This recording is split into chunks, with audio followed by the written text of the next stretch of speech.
আমরা আমাদের মাঝে ইতিমধ্যে উপস্থিত হয়েছেন জাতীয়তাবাদী স্বেচ্ছাসেবক দল ঢাকা মহানগর উত্তরের বিপ্লবী সাধারণ সম্পাদক মহসিন সিদ্দিকী রনি। উপস্থিত হয়েছেন কৃষক দলের একটি মিছিল নিয়ে উপস্থিত হয়েছেন পল্লবী থানার শামসাদ ও মোবারকের নেতৃত্বে একটি কৃষক দলের মিছিল এসেছে। আমরা ধন্যবাদ জানাচ্ছি স্বেচ্ছাসেবক দলের সাবেক মহানগরের নেতা জুয়েল রানা মোল্লাকে ধন্যবাদ জানাচ্ছি।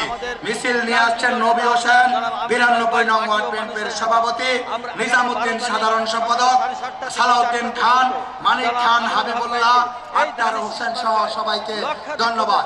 আমাদের মাঝে ইতিমধ্যে উপস্থিত হয়েছেন ঢাকা মহানগর উত্তর বিএনপির বিপ্লবী যুগ্ম আহ্বায়ক এবং স্বেচ্ছাসেবক দল ঢাকা মহানগর উত্তরের সাবেক সফল সভাপতি জনাব গাজী রিজওয়ানুল হোসেন রিয়াজ আমাদের মাঝে উপস্থিত হয়েছেন। আমরা অভিনন্দন জানাই আমাদের সাবেক যুবদল নেতা সোহেল। এলাকাতেও একই সমস্যা রয়ে গেছে, যা আপনাদের সন্তান আমিনুল আমাদের ধানেশীল তাকে একটু আগে তার বক্তব্য বলেছে।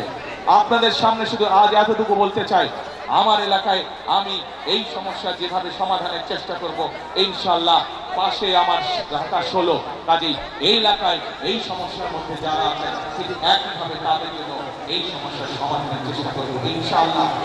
বিএনপি সরকার গঠন করলে ধীরে ধীরে এই এলাকার মানুষের যে থাকার সমস্যা আছে, উপস্থিতির যে সমস্যা আছে, সেই সমস্যা আমরা সমাধান করব ইনশাআল্লাহ। প্রিয় ভাই বোনেরা, এতক্ষণ আমার বক্তব্যে আমি আপনাদের সামনে তুলে ধরেছি কিভাবে আমরা দেশকে পুনর্গঠন করতে চাই। আমরা বিভিন্নভাবে অনেক সময় নষ্ট হয়েছে, স্বৈরাচার আমাদের দেশকে বহু বছর পিছিয়ে দিয়ে গেছে, পৃথিবীর বহু দেশ আমাদের থেকে অনেক এগিয়ে চলে গিয়েছে। এখন প্রিয় ভাই বোনেরা, আমাদের সামনে যে কোনো মূল্যে আমাদেরকে পরিশ্রম করতে হবে, যে কোনো মূল্যে আমাদেরকে আমাদের দেশকে গড়ে তুলতে হবে। কারণ আপনারা, আমরা সকলে এই দেশই হচ্ছে আমাদের প্রথম, এই দেশই হচ্ছে আমাদের শেষ ঠিকানা। আপনাদের সকলের পরিষ্কার মনে আছে দেশনেত্রী বেগম খালেদা জিয়াকে বিভিন্ন রকম প্রস্তাব দেওয়া হয়েছিল যে উনি যাতে বিদেশে চলে যান, কিন্তু দেশনেত্রী খালেদা জিয়া যে স্বীকার করে মৃত্যু অবদান করে পড়িয়ে দেশের মানুষকে আপনাদের ফেলে উনি যান জীবনের শেষ দিন পর্যন্ত উনি আপনাদের ভাই বোনেরা। সেই জন্যই এই দেশকে আমাদের গঠন করতে হবে যাতে এই দেশের সন্তানরা সুশিক্ষা পায়।